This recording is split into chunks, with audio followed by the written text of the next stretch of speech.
Hey love, welcome to my channel here. It's great to have you checking out this video. If we don't know each other yet, my name is Michelle and I do the work called The Soul Translator and also the Empowered Empath Soul Camp, which by the way, that happens to be open for enrollment right now. So you can check it out at empoweredempathsoulcamp.com. I think there's a join now or just try the .com. You'll be able to find it, I'm sure. All right, so today we're going to be talking about energy. Yeah, go figure, right? Because it's all energy, and that's what we talk a lot about in the work that I do, and also for empaths and HSPs. But I want this also to be of benefit for everybody because we're all energy workers in one way or another because we are energy. So there's many different languages of energy, literally in our world. There's so many different ways that we talk about it. There's the psychological way that looks at energy and energy expression through different types of being able to describe personality and mood disorders and depression and anxiety and all these ways that we do these descriptors on energy. Science has its own language. Physics has its own language. Math. I'm sure you get the point that there's many different languages to how we describe how energy moves through our lives as our lives.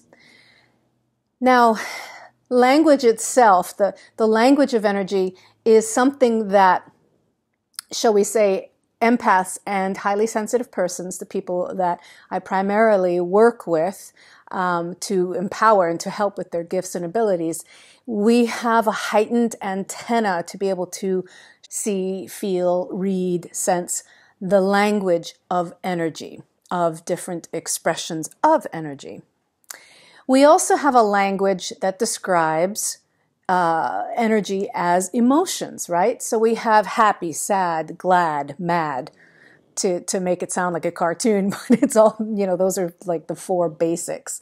Of course, we can get into different, more creative or the nuances. We're going into greed and lust and the seven sins. Those aren't actually emotions those are expressions or actions that are related to particular emotions. What I would like to offer here in this video is a different way to relate to energy and also to emotions. Because when we have a language of something, we create a story with that language. When we call emotions by a particular description, we create a story around them. So, for instance, if you are feeling sadness, we can add a story to that might remind us of all the other times we felt sad, or that will give us that feeling of, oh, I'm feeling sad, therefore I must be depressed. When it comes to the language of energy, a really great way to work with it for yourself, to be aware of it, whether you're an empath or sensitive or HSP or not, but a great way to work with it is to use a descriptor of the sensation of what you're feeling. That way you don't attach as much of a story around what the emotion of it is, because some of us can get trapped in that, or we can label other people's feelings in a certain way, which maybe we're actually wrong with that, maybe we're off base. But if you use a sensation to describe something, you're also speaking to how it's in a state of change. All energy and emotions are in a state of flux.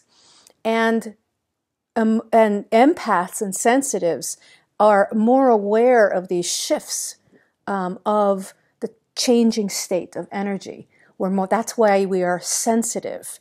And that's a really great and an easy way to look at that HSPs and empaths. So this isn't a comparison because we're all sensitive, but we're also sensitive to different degrees, just like we're more emotional to different degrees, or we're more intelligent in different or unique degrees.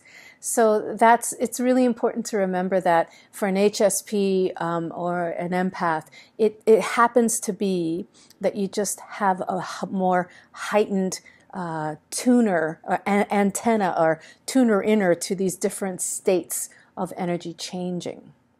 So when you're working with emotions, use sensations to describe them instead of a label. So if you're feeling a sense, you're tuning into what's going on around you, and you have a sense of things feeling prickly, or you have a sense of hot, or you feel that things are thick, or you feel that things maybe have a sensation of being rigid, or they feel floaty. These are all different ways to describe different energy states without adding the story of the label of, well, that prickliness is anger. Because then often there's the expectation of, well, then what do we do with the anger?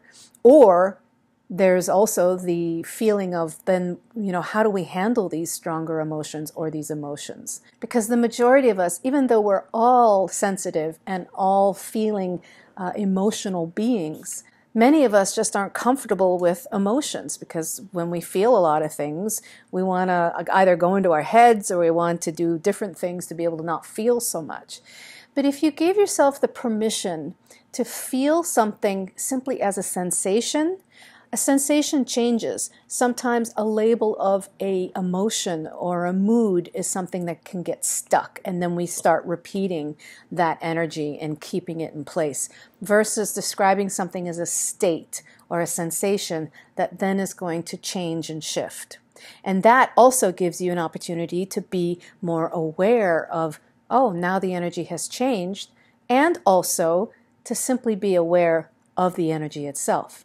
So maybe you walk into a situation and it feels, shall we say, prickly, or it feels like there's points, or there's a sensation of a wall or a thickness. And you, of course, I'm sure, can come up with lots of different creative ways to describe the sensations of everything from, the dark to the light.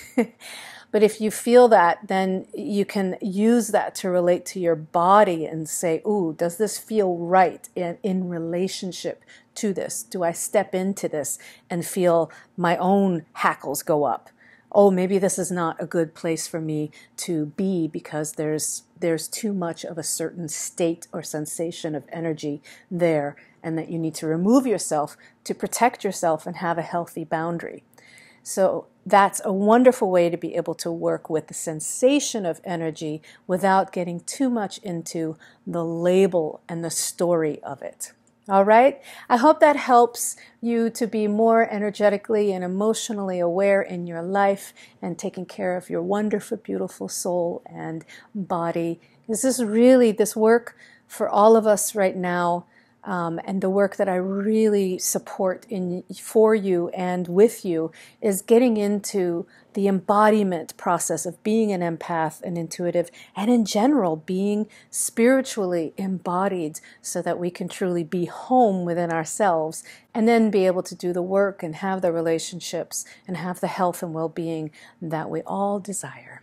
All right, I'll see you in the next video. Take great care, and check out the Empowered Empath Soul Camp if you are ready to have some wonderful empowerment around being a sensitive. Okay, see ya.